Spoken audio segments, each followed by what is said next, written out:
इंदौर में पिछले 25 वर्षों से लगातार शहर सरकार के रूप में भाजपा का ही नगर निगम पर कब्जा बरकरार रहा है।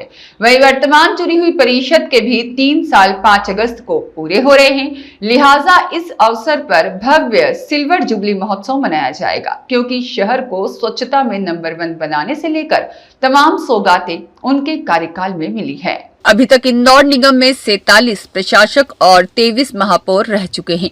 एक तरफ कांग्रेस जहां बीते कई सालों से सभी प्रमुख चुनाव हारती रही है, तो नगर निगम में भी 1994 में भी उसकी आखिरी बार परिषद बनी थी और उस समय मधुकर वर्मा को महापौर के रूप में बहुमत से रहे कांग्रेसी पार्षदों ने चुना था।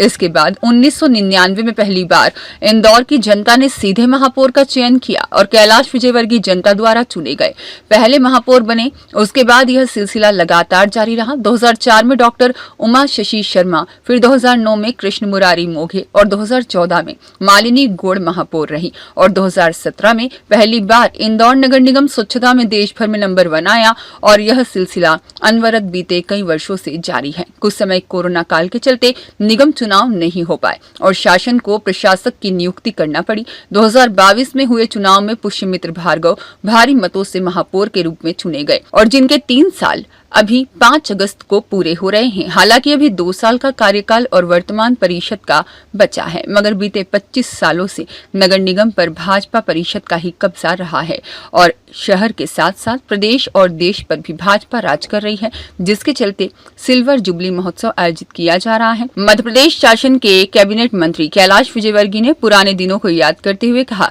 कि जब वे महापौर थे तब शहर में बहुत समस्या थी, सड़क, पानी, ड्रेनेज सहित कई समस्याएं थी, लेकिन भाजपा की परिषद ने उन समस्याओं के समाधान के लिए बड़ी सक्रियता से काम किया और आज इंदौर की तस्वीर विकास को लेकर पूरी तरह से बदल गई है। देखिए, इंदौर बदल गया। अब इंदौर, मुझे याद है 2003 में जब मैं पहली बार महापौर बना था तो शहर एक समस्याओं का एक गढ़ हो गया था, एक समस्याओं की राजधानी हो गई थी।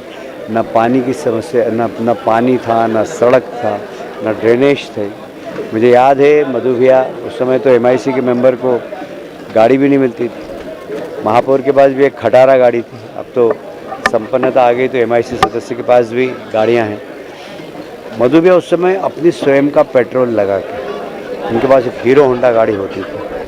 सुबह भौरकुआं दिखते थे, शाम को कहीं बाणगंगा की तरफ दिखते थे, दोपहर को भमोरी की तरफ दिखते थे। मधु भैया 24 घंटे 24/7 काम करते थे और हमने इंदौर के नागरिकों को भीषण जल संकट में भी इतना पानी दिया कि वो अपना जीवन यापन कर सके।